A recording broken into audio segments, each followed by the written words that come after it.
Everyone, तो कैसे हैं आप सब लोग। आई होप सब बहुत अच्छे होंगे और मन लगाकर मस्ती और पढ़ाई दोनों ही कर रहे होंगे।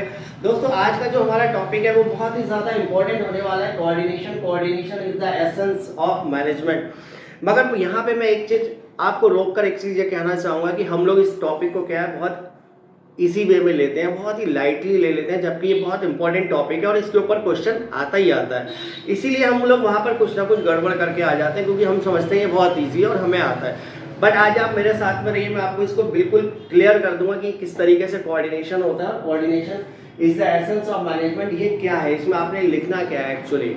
तो चलिए विदाउट टाइम को वेस्टेज किए शुरू करते हैं। जो चैनल्स पर नए हैं प्लीज सब्सक्राइब कर दीजिएगा, क्योंकि मेरे चैनल पर कॉमर्स से रिलेटेड सारी वीडियोस आपको मिलती रहेगी। अच्छी लगे तो लाइक एंड सब्सक्राइब जरूर कीजिएगा। चलिए शुरू करते हैं फिर।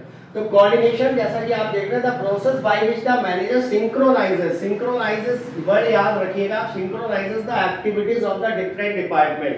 किसी भी ऑर्गेनाइजेशन में जो डिफरेंट डिपार्टमेंट्स होते हैं उनको एक्टिविटीज को सिंक्रोनाइज यानी कि एक साथ लेकर के चलना बहुत जरूरी होता है, और वो काम कोऑर्डिनेशन का होता है। जैसे सपोज मैं आपको एक एग्जांपल देता हूँ कि एक ऑर्केस्ट्रा म्यूजिक सुना होगा आपने, तो उसमें क्या होता है, हर पर्सन जो होता है, कोई हारमोनियम बजा रहा है और कोई आप समझ लो ढोलक बजा रहा है, सब अपना अपना काम कर रहे होते हैं। लेकिन उनके बीच में जो म्यूजिक होता है वो सभी को अच्छा क्यों लगता है, क्योंकि उनका सारा का सारा जो संगीत होता है ना वो एक ही डायरेक्शन में होता है। अगर सब अपना अपना बजाना शुरू कर दे तो वही म्यूजिक आपको बुरा लगने लगेगा। Same way in the organisation होता है।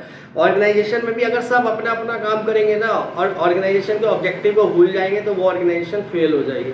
तो कोऑर्डिनेशन ही एक ऐसी फोर्स होती है, coordination is the force that binds all the other functions of the management, जो सारे के सारे functions को bind करके रखती है और सारे के सारे functions एक ही direction में काम कर रहे होते हैं। Coordination is the essence of the management। ये क्वेश्चन 3 मार्क्स में 4 मार्क्स में आता ही आता है, तो आज आप इसका आंसर देख लीजिए क्या है।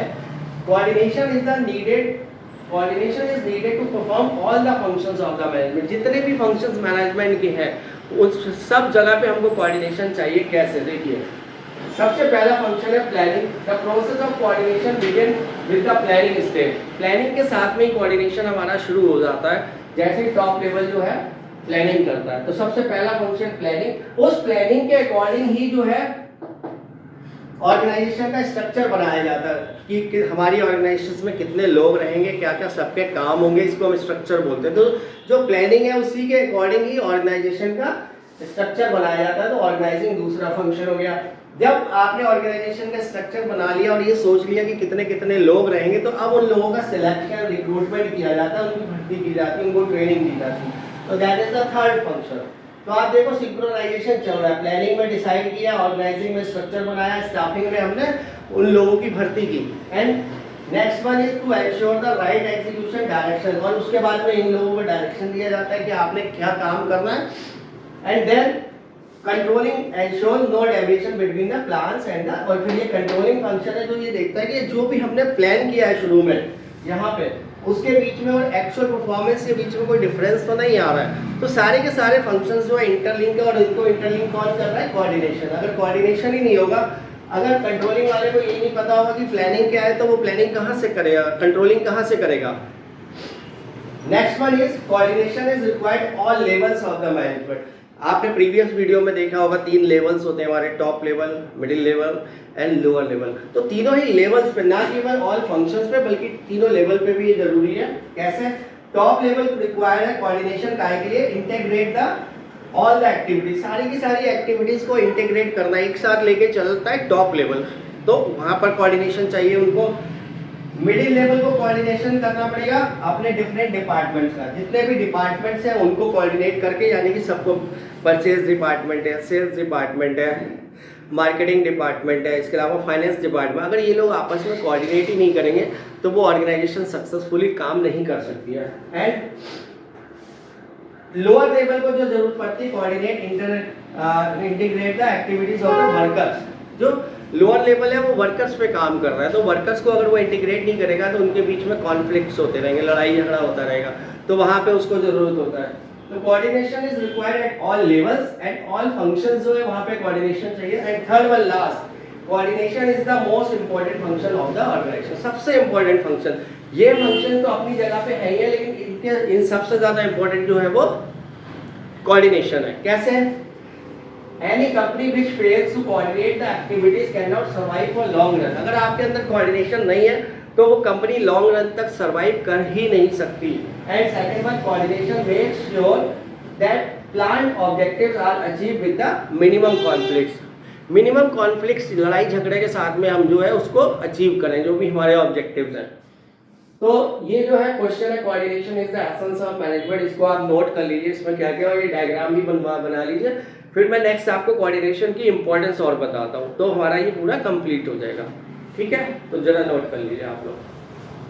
चलिए बढ़ते हैं अपने नेक्स्ट टॉपिक की तरफ, that is importance of the coordination. हम ये देखते हैं कि कोऑर्डिनेशन की इंपॉर्टेंस आखिर है क्या। Coordination is very important and it integrates the efforts of individual, department and specialist. जितने भी वहाँ पर अलग अलग लोग काम कर रहे हैं वो इंडिविजुअल्स हैं, उनके अपने ऑब्जेक्टिव्स हैं, उनकी अपनी नीड है। स्पेशलिस्ट बैठा है एक से एक, और डिपार्टमेंट्स है, हर डिपार्टमेंट अपना काम कर रहा है, वो अपने आप को देख रहा है। तो वहाँ पे कोऑर्डिनेशन का क्या रोल आ जाता है, तो देखिए, growth in size, the need for the coordination increases with the increase in the size of the organisation. जैसे जैसे साइज बढ़ता है ऑर्गेनाइजेशन का, वैसे वैसे कोऑर्डिनेशन की नीड भी बढ़ती जाती है। Because in large size, large organization, more number of persons are working, every individual has its own needs and objectives। जितने ज़्यादा लोग हैं सबके अपने अपने पर्सनल ऑब्जेक्टिव्स हैं, पर्सनल नीड्स हैं, तो वहाँ पे ऑर्गेनाइजेशन का रोल आ जाता है। There is more need to synchronise the efforts of the employees, उनके एफर्ट्स को सिंक्रोनाइज करना, यानी कि एक ही डायरेक्शन में लेके जाना, वो केवल कोऑर्डिनेशन के थ्रू ही पॉसिबल है। तो जितनी बड़ी ऑर्गेनाइजेशन होगी उतना ही ज्यादा कोऑर्डिनेशन इंपॉर्टेंस हो जाता है वहां पर। Functional differentiation, the functions of the organisation is divided into different department, purchase department, sales department, marketing department, finance department, a lot of departments are there।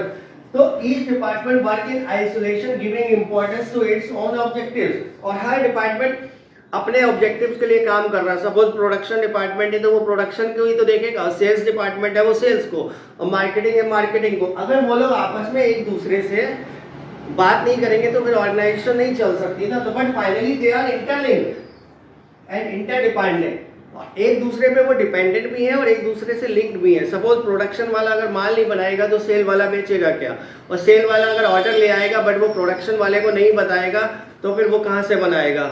ऐसी फाइनेंस डिपार्टमेंट पैसा, सैलरी निकालना, ये सब निकालना कहाँ से निकालेगा अगर सेल नहीं होगी तो but in actual practice they are interlinked and interdependent.